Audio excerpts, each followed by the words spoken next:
नमस्कार, मैं हूं आपके साथ कनिका अरोड़ा और आप देख रहे हैं एफएम न्यूज। बुलेटिन की शुरुआत करते हैं इस वक्त की बड़ी खबरों के साथ। उत्तर प्रदेश विधानमंडल के सोमवार से शुरू हो रहे बजट सत्र से पहले मुख्यमंत्री योगी आदित्यनाथ सर्वदलीय और बीजेपी विधानमंडल दल की बैठक में शामिल हो रहे हैं। माना जा रहा है कि बजट सत्र से पहले सर्वदलीय बैठक में सीएम योगी सभी सदस्यों से सदन को शांतिपूर्ण ढंग से चलवाने में मदद की अपील करेंगे।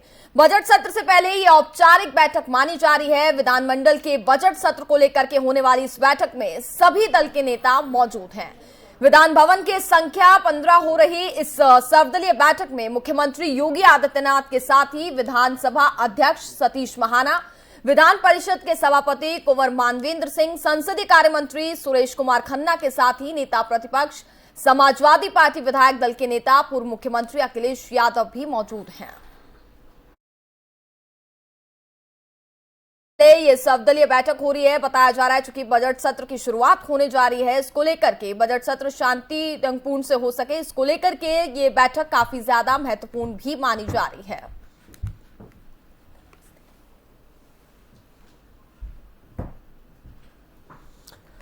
और हमारे साथ इस खबर पर ज्यादा बातचीत करेंगे हमारे संवाददाता नितिन अवस्थी। नितिन, बजट सत्र की शुरुआत होने जा रही है और उससे पहले ये सर्वदलीय बैठक कितनी ज्यादा महत्वपूर्ण मानी जाए, क्या कुछ मुद्दे रह सकते हैं?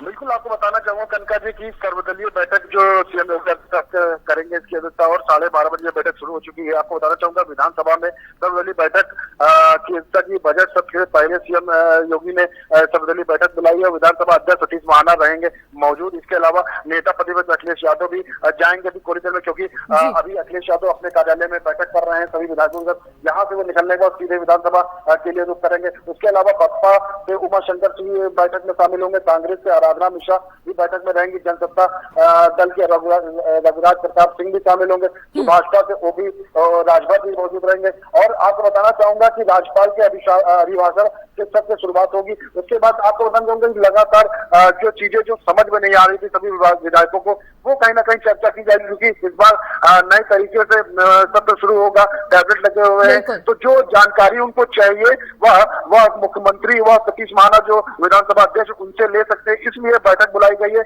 और सत्र कल से शुरू हो रहा है। किसी तरह की कोई कमी हो, विधायकों की कोई दिक्कत परेशानी हो, उनका समाधान किया जाएगा इस बैठक में। और साफ तौर पर कल जो सत्र में शुरू होने वाली जो चीजें उनको चाहिए वो उन चीजों पर चर्चा की जाएगी। तो लगातार कहीं ना कहीं ये कहा जा सकता है कि कल का जो सत्र शुरू होगा उसको लेकर सर्वदलीय बैठक बुलाई गई है और बैठक में सभी विधायक उपस्थित होंगे और वो अपनी समस्याओं को रखेंगे। ठीक है नितिन जी, बहुत बहुत शुक्रिया आपका तमाम जानकारी के लिए।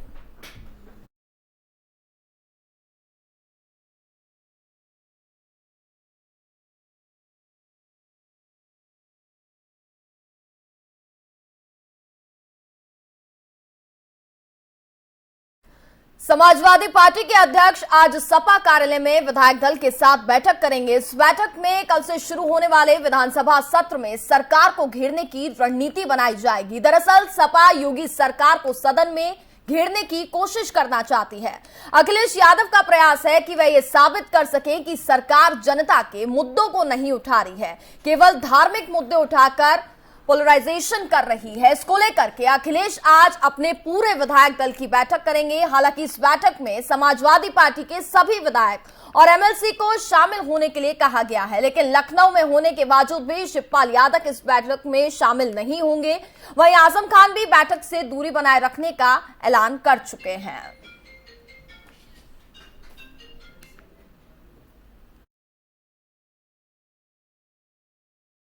यादव की अध्यक्षता में ये बैठक होने वाली है, लेकिन इस बैठक में बड़ी बात ये भी है कि इसमें शिवपाल यादव शामिल नहीं हो रहे हैं और साथ ही आजम खान अब से कुछ दिन पहले ही जेल से रिहा हुए हैं, वो और उनके बेटे भी इस बैठक में शामिल नहीं होंगे। ये बड़ी बात है। और हमारे साथ ज्यादा बातचीत करेंगे समाजवादी पार्टी नेता धर्मेंद्र सिंह जी हैं, वो हमारे साथ बातचीत करेंगे। धर्मेंद्र जी, सर्वदलीय बैठक होने वाली है अखिलेश यादव की अध्यक्षता में, लेकिन बड़ी बात ये भी है इसमें आजम खान भी शामिल नहीं हो रहे हैं, साथ ही शिवपाल यादव ने भी इस बैठक में शामिल होने से इनकार कर दिया है। देखिए कनिका जी, ये चूंकि 60 टर्म नोटिस पे बैठक चूंकि कल होनी थी और माननीय राष्ट्रीय अध्यक्ष बाहर चले गए, तो अचानक आज का समय आया। एक जनरल परंपरा, आदरणीय आजम साहब अभी जेल से छूटे हैं, स्वास्थ्य भी कम सही है। दूसरा, कल उनके माननीय न्यायालय में कल पेशी भी थी, तो इसके कोई निहितार्थ निकालने की जरूरत नहीं। ये सिंपल सी प्रक्रिया है, सदन की कार्यवाही होगी और आदरणीय आजम साहब, अब्दुल्ला साहब सब बैठेंगे, सब आएंगे, कार्यवाही में हिस्से में भाग लेंगे। ये ऐसी कोई मैंडेटरी बैठक नहीं होती, ये तो कार्य योजना बनती है कि हमको सदन में किस तरह से अपनी बातों को और जनहित के मुद्दों को उठाना है। ये जो पार्लियामेंट्री बोर्ड की बैठक होती है, इसकी बैठक होती है संसदीय दल की, पार्टी संसदीय दल की, उसका सिर्फ उद्देश्य होता है कि हमारा विजन क्या है, जनता के मुद्दों को कितना प्रभावी ढंग से हम सदन में उठाएंगे, किस तरह से धर्मेंद्र जी, क्या कुछ मुद्दे रहेंगे, क्या प्राथमिकता रहेंगी आपकी जो इसमें मुद्दों के पे चर्चा की जाएगी, किस तरीके से सरकार को घेरने की तैयारी है? देखिए, सरकार पूरी तरह से कानून व्यवस्था पर फेल है, महंगाई पर फेल है, बेरोजगारी पर फेल है। जो इन्होंने वादा किया था जनता के बीच, एक भी मुद्दे पर सरकार सही नहीं है। उन्हीं बातों को हम सदन में उठाएंगे कि जनता की जो समस्याएं हैं, क्राइम चरम पर है, रोज हत्याएं हो रही है, किस तरह से उन्हीं। ठीक है धर्मेंद्र जी, बहुत बहुत शुक्रिया आपका हमारे साथ जुड़ने के लिए। थैंक यू कनिका, बहुत बहुत।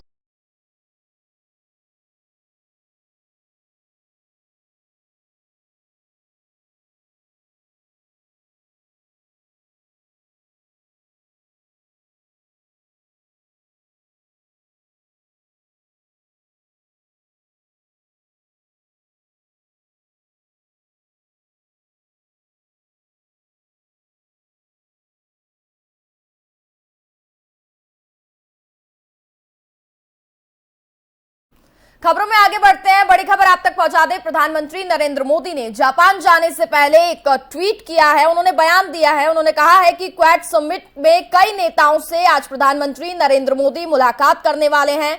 बाइडेन से भी कई मुद्दों पर आज प्रधानमंत्री नरेंद्र मोदी चर्चा कर सकते हैं। साथ ही ऑस्ट्रेलिया के नवनियुक्त प्रधानमंत्री से भी आज पीएम मोदी की मुलाकात होगी और बताया जा रहा है कि कई मुद्दों पर चर्चा संभव है। इसके साथ ही कई द्विपक्षीय संबंधों पर भी पीएम मोदी आज चर्चा कर सकते हैं। तो जापान दौरे पर जाने से पहले प्रधानमंत्री नरेंद्र मोदी ने ये बयान दिया है और ट्वीट कर उन्होंने अपनी बात रखी है।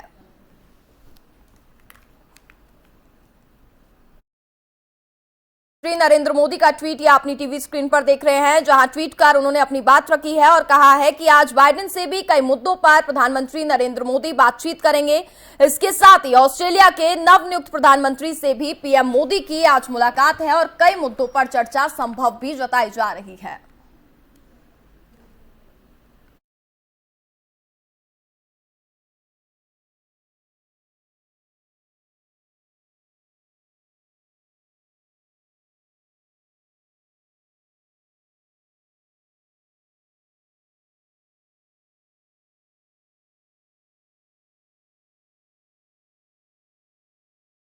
भारतीय बैडमिंटन के विश्व विजेताओं के साथ पीएम मोदी ने आज अपने आवास पर मुलाकात की है। वहीं पीएम मोदी ने खिलाड़ियों के साथ खास बातचीत भी की। चलिए आपको सुनाते हैं कि प्रधानमंत्री नरेंद्र मोदी ने खिलाड़ियों से बातचीत करते हुए क्या कुछ कहा। श्रीकांत, बताइए। सर, फर्स्ट ऑफ ऑल बहुत बहुत थैंक यू सर, आपके इतना इम्पोर्टेंट टाइम से हमको टाइम लेके हमारे मैच के बाद तुरंत आपने कॉल करके हम सबसे बात किया sir. And I can very proudly say that no other athlete in the world can boast about this, sir. Only we have this privilege of talking to you immediately after the match. अच्छा श्रीकांत, ये बताओ, वैसे badminton और कप्तान लोगों के दिमाग में जल्दी बैठता नहीं है। अब तुम्हें कप्तान बनाया गया, अब इतनी बड़ी टीम, इतना बड़ा चैलेंज, क्या लगा आपको ये रिस्पॉन्सिबिलिटी को जब आपके सामने आया और इतना बड़ा टारगेट था, तो क्या लगा आपको? सर बस इतना ये लगा सर, क्योंकि सब अपना अपना बहुत अच्छा खेल रहे सर। बस टीम इवेंट में सबको एक साथ लेके आना है और हम सब एक होके खेलना है और एंड तक।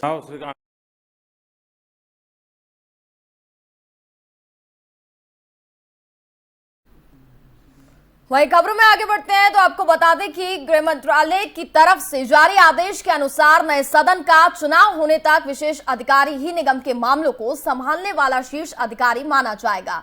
आपको बता दें कि एग्जीक्यूटिव कैडर के 1992 बैच के आईएएस अधिकारी अश्विनी कुमार पुडुचेरी के मुख्य सचिव थे। केंद्र सरकार ने हाल में उनका ट्रांसफर दिल्ली में किया था और वे अपनी नई तैनाती का इंतजार भी कर रहे थे। एकत्रित एमसीडी के लिए विशेष अधिकारी और नए आयुक्त की नियुक्ति के बाद नगर निगम के स्टाफ में फेरबदल और पुनर्गठन की कवायद जल्द ही शुरू होने वाली है। निगम मामलों के विशेषज्ञ और एमसीडी कार्य समिति के पूर्व अध्यक्ष जगदीश ममगई ने कहा कि वर्तमान में 3 नगर निकायों के हर एक विभाग में 3 विभागाध्यक्ष हैं, लेकिन एकीकरण के बाद एक विभाग में एक विभागाध्यक्ष भी होगा।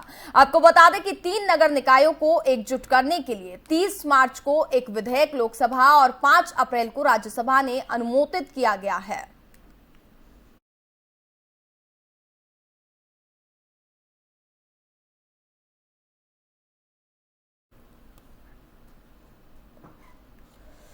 और हमारे साथ ज्यादा बातचीत करेंगे हमारे संवाददाता कुलदीप शर्मा इस वक्त जुड़ गए हैं। कुलदीप, आज से बताया जा रहा है कि एमसीडी का कार्य और भी ज्यादा प्रभावी होने वाला है, इसको लेकर के आदेश भी जारी कर दिया है। क्या अपडेट अभी हमें मिल पा रहा है इस पर?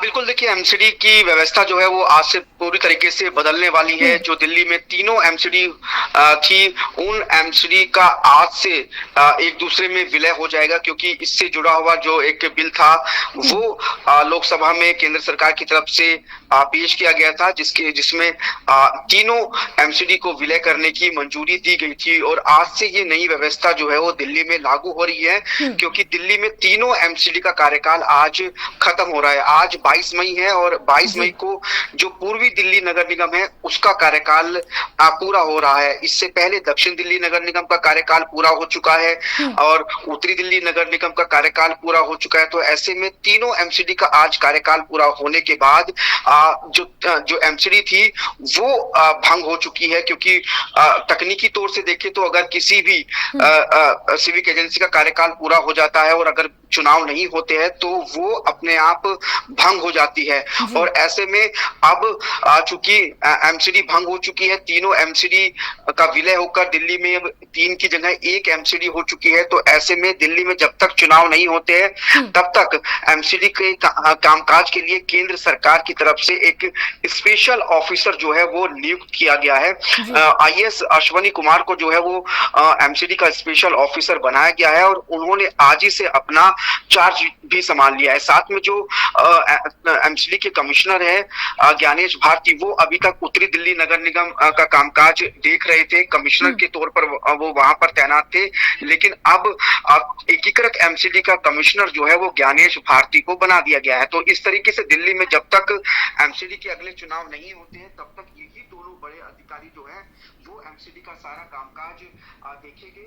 और ऐसा माना जा रहा है कि एमसीडी के चुनाव होने में अभी करीब 6 महीने का वक्त लग सकता है, क्योंकि बिल्कुल कुलदीप, यही प्रश्न ही था। दरअसल एमसीडी के चुनाव होने थे और केंद्र सरकार ने यूनिफिकेशन को लेकर एक नोटिस जारी कर दिया। इसी पर आम आदमी पार्टी का बवाल था, इसी पर आतिशी से लेकर तमाम आम आदमी पार्टी के नेता हमलावर थे भारतीय जनता पार्टी पर, केंद्र सरकार पर, कि हारने का भय था, इसीलिए यूनिफिकेशन का नोटिस जारी कर दिया। तो आज जब ये एमसीडी भंग हुई है, ऐसे में आम आदमी पार्टी की तरफ से क्या कोई किसी तरह का बयान? देखिए, अभी एमसीडी की तरफ से इस पर कोई बयान नहीं आया है, लेकिन अगर एमसीडी के पुराने बयानों को देखें तो उसमें एमसीडी का साफ तौर से स्टैंड यही है कि भारतीय जनता पार्टी ने तीनों एमसीडी को ऐसे वक्त पर एक करने का फैसला किया है जब दिल्ली नगर निगम के चुनाव जो है वो होने वाले हैं। हमने देखा भी था कि जो राज्य चुनाव आयोग है उसको जो है चुनाव की तारीखों का ऐलान करना था, लेकिन उससे कुछ वक्त पहले ही केंद्र सरकार की एक चिट्ठी जो है वो जो चुनाव आयुक्त है उनके पास जाती है, जिसके बाद चुनाव को टाल देना पड़ता है। और उस चिट्ठी में यही कहा गया था कि केंद्र सरकार जो है वो तीनों एमसीडी को एक करना चाहती है, तो इसलिए जब तक तीनों एमसीडी को एक नहीं किया जाता तो एमसीडी के चुनाव ना कराया जाए। और अगर देखिए, तीनों एमसीडी को अगर एक नहीं किया जाता तो अब तक दिल्ली में तीनों एमसीडी के चुनाव संपन्न हो जाते, नई एमसीडी का गठन कर दिया जाता। लेकिन चूंकि केंद्र सरकार ने ऐसे वक्त पर तीनों एमसीडी को एक करने का फैसला किया है जब दिल्ली नगर निगम के चुनाव बेहद करीब थे, तो टाइमिंग पर आम आदमी पार्टी ने सवाल खड़े किए थे और ये कहा था कि चुनाव से ठीक पहले तीनों एमसीडी को एक करने का फैसला केंद्र सरकार इसलिए ले रही है क्योंकि केंद्र सरकार चुनाव का सामना नहीं करना चाहती, क्योंकि उन्हें अपनी हार का अंदेशा है। और यही वजह है कि चुनाव से ठीक पहले चुनाव को टाल दिया गया और तीनों एमसीडी को एक करने का फैसला किया गया। बहुत बहुत शुक्रिया आपका तमाम जानकारी के लिए।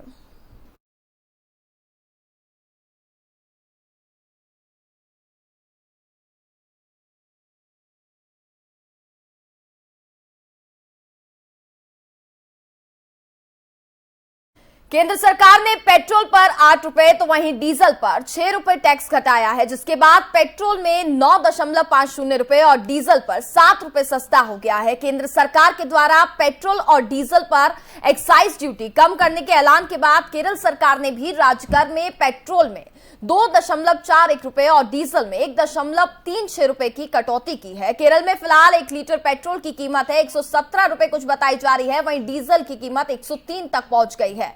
राजस्थान सरकार ने भी पेट्रोल पर 2.48 रुपए प्रति लीटर और साथ ही डीजल पर 1.16 रुपए प्रति लीटर वैट कम करने का ऐलान कर दिया है, जिसके बाद अब राज्य में पेट्रोल की कीमत की बात करें तो 10.48 रुपए एवं डीजल की कीमत 7.16 रुपए प्रति लीटर सस्ता हो गई है।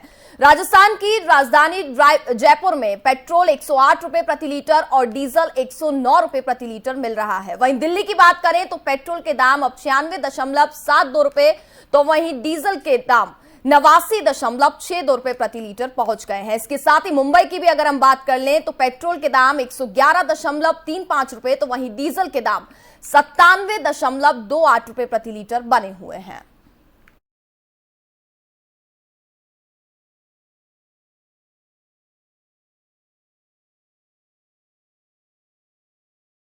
इसी खबर पर आकाश जिंदल अर्थशास्त्री हमारे साथ जुड़ गए हैं। आकाश जी, बहुत स्वागत आपका एफएम न्यूज पर। धन्यवाद। आकाश जी, मेरा सबसे पहला प्रश्न आपसे यही है कि त्राहिमाम था, महंगाई को लेकर देश में वाकई एक चिंता बनी हुई थी। केंद्र सरकार की तरफ से निर्मला सीतारमण ये ऐलान करती हैं कि वो ड्यूटीज घटा रही हैं, जिसके चलते देश भर में इसका फायदा लोगों को मिलेगा। ठीक उसी के बाद स्टेट्स जो गवर्नमेंट्स हैं या राज्य सरकारें हैं वो भी इसी तरह की कुछ कदम उठाती हैं। तो क्या आपको लगता है एज अर्थशास्त्री के तौर पर कि इस तरह की चीजें थोड़ी पहले हो जाती तो ज्यादा बेहतर होता, या फिर इस समय पर ये चीजें हुई हैं तो उसकी कोई खास वजह आप देखते हैं क्या? जी हाँ, बिल्कुल, ये चीजें पहले हो गई होती तो बहुत अच्छा होता। मैं तो मार्च से ही, देखिए रशिया यूक्रेन वॉर 24 फरवरी से शुरू हुई थी, तो मार्च से ही मैं लगातार तमाम नेशनल चैनल्स पे ये कह रहा हूँ कि स्टेट गवर्नमेंट्स को वैट और सेंट्रल गवर्नमेंट को एक्साइज ड्यूटी कम करनी चाहिए थी।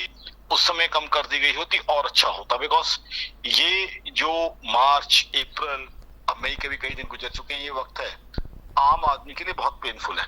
आप देखिए WPI इन्फ्लेशन आज 15.08% पे है, रिटेल इन्फ्लेशन 7.79% पे, 8 ईयर के हाईएस्ट पे। तो मेरे हिसाब से तो बहुत पहले कर देना जायज था।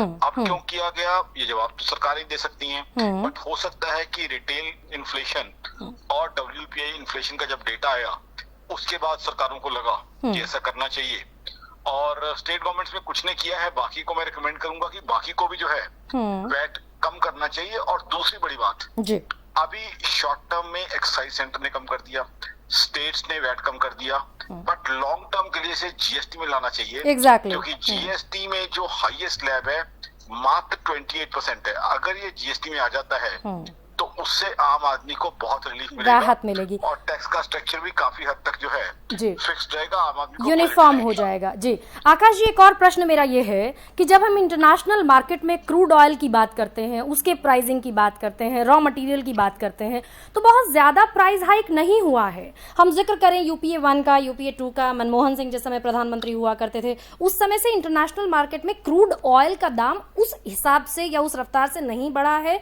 जिस रफ्तार से देश में पेट्रोल डीजल का प्राइस हाइक हुआ है। तो क्या कोई स्पेसिफिक वजह इसको लेकर देखते हैं, या फिर ये राज्य सरकारों और केंद्र सरकार के बीच का जो टसल है वही आम आदमी पर भारी पड़ रहा है? देखिए, 2-3 वजह है। एक तो यूपीए के समय जो है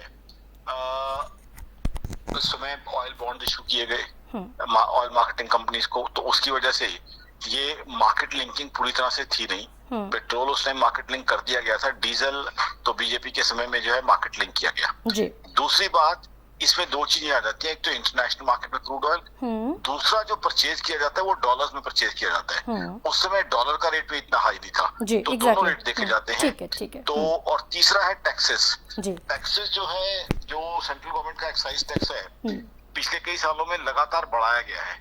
तो तीनों चीजें हैं जिनका कॉम्बिनेशन के कारण पेट्रोल डीजल के प्राइसेस इतने हाई आ जाती है। अब सेंट्रल गवर्नमेंट से जब बात करते हैं, बीजेपी के बहुत सारे जो प्रवक्ता मेरे साथ नेशनल चैनल पे बैठते हैं, उनसे जब पूछता हूँ कि इतना एक्साइज क्यों है, तो वो कहते हैं कि जी हमने कोरोना में इतना बड़ा वैक्सीनेशन किया है, गरीब भाई बहनों को इनाम दिया है। एग्जैक्टली इसी तरह का, बिल्कुल इसी तरह का एक जवाब आता है, इसी तरह का एक जवाब आता है। लेकिन कहीं ना कहीं वापस घूमकर अगर देखें तो आम आदमी इसकी चपेट में सबसे ज्यादा आता है और सबसे ज्यादा पिसता हुआ भी नजर आता है। पेट्रोल डीजल प्राइस हाइक होता है तो तमाम चीजों के दाम अपनी स्वाभाविक रफ्तार से बढ़ जाते हैं। लेकिन बहुत शुक्रिया आकाश जी, बहुत ही सरल शब्दों में आपने तमाम चीजें एफएम न्यूज के दर्शकों को समझाई, बहुत शुक्रिया।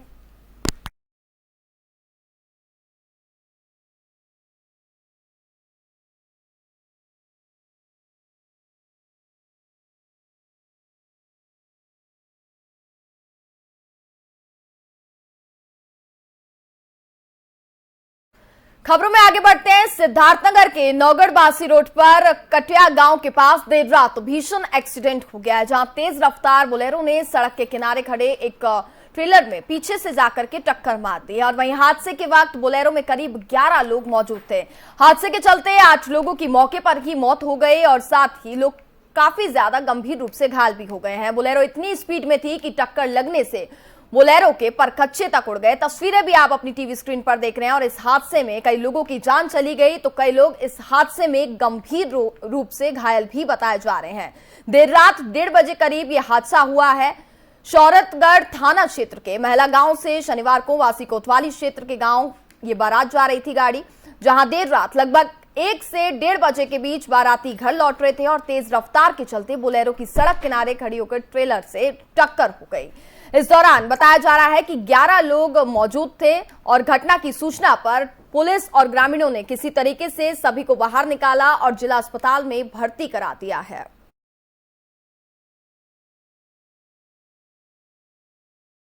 हमारे साथ ज्यादा बातचीत करेंगे इस मामले पर हमारे संवाददाता अभिलाष मिश्रा। अभिलाष, इस पूरे हादसे से रिलेटेड अगर मैं बात करूं तो फिलहाल क्या अपडेट अभी मिल पा रहा है? बताया जा रहा है कि कई लोग इस हादसे में घायल हो गए हैं, क्या अपडेट उनका अभी हमें मिल पा रहा है? जी, मैं आपको बताना चाह रहा हूं कि शौरतगढ़ थाना क्षेत्र से माला गांव से जी बारात गई थी सिद्धार्थनगर जनपद के गिरई थाना क्षेत्र के महुआ गांव में। महुआ गांव से रात में बाराती आते हुए एक ट्रक खड़ी थी, जिस ट्रक के पीछे से जाकर के उसमें बोलेरो घुस गई। बोलेरो घुसने के पश्चात में जहां पर जगह पे 7 लोगों की मौत हो गई और 4 लोग गंभीर रूप से घायल हो गए।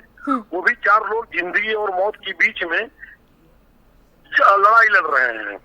मैं आपको बताना चाह रहा हूं कि ये शौरतगढ़ थाना क्षेत्र के माला गांव से वापस जा रहे थे। ठीक है, फिलहाल अभी बस यही जानना चाह रहे हैं कि घायलों की स्थिति क्या कुछ बनी हुई है? जी, घायलों की स्थिति गंभीर बनी हुई है। मैं आपको बताना चाह रहा हूँ कि घायल जिंदगी और मौत के बीच में लड़ रहे हैं। घायलों की स्थिति बहुत ही नाजुक बताई जाती है। ठीक है, बिल्कुल। पुलिस अधिकारियों के द्वारा 7 लोगों की कैजुअलिटी बताई गई है। जो 7 लोग हम लोग महकूद पे जाकर के देखिए भी 7 बॉडी पड़ी हुई है। ठीक है अभिलाष, बहुत बहुत शुक्रिया आपका तमाम जानकारी के लिए।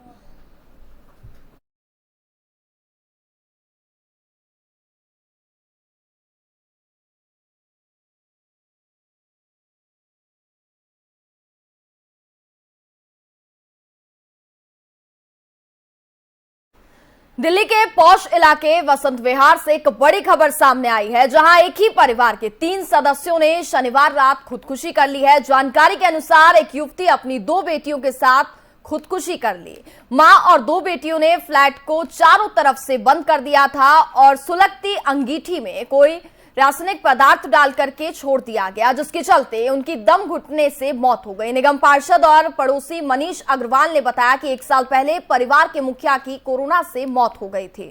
तभी से पूरा परिवार डिप्रेशन में चल रहा था, जिसके बाद ये हादसा जो है वो किया गया है।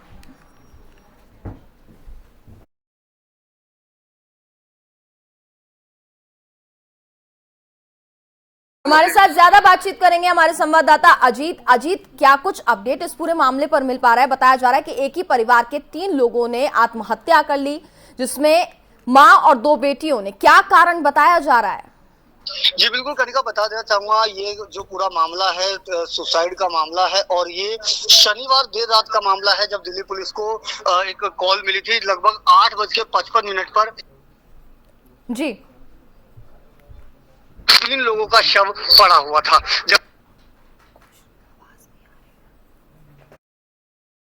आपकी आवाज मेरे तक नहीं पहुंच पा रही है।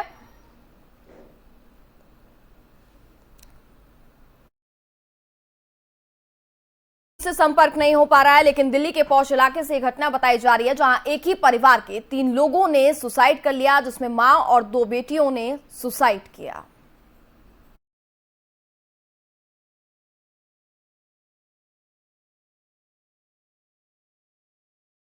और इसी के साथ फिलहाल इस बुलेटिन में बस इतना ही। देखते रहिए एफएम न्यूज। नमस्कार।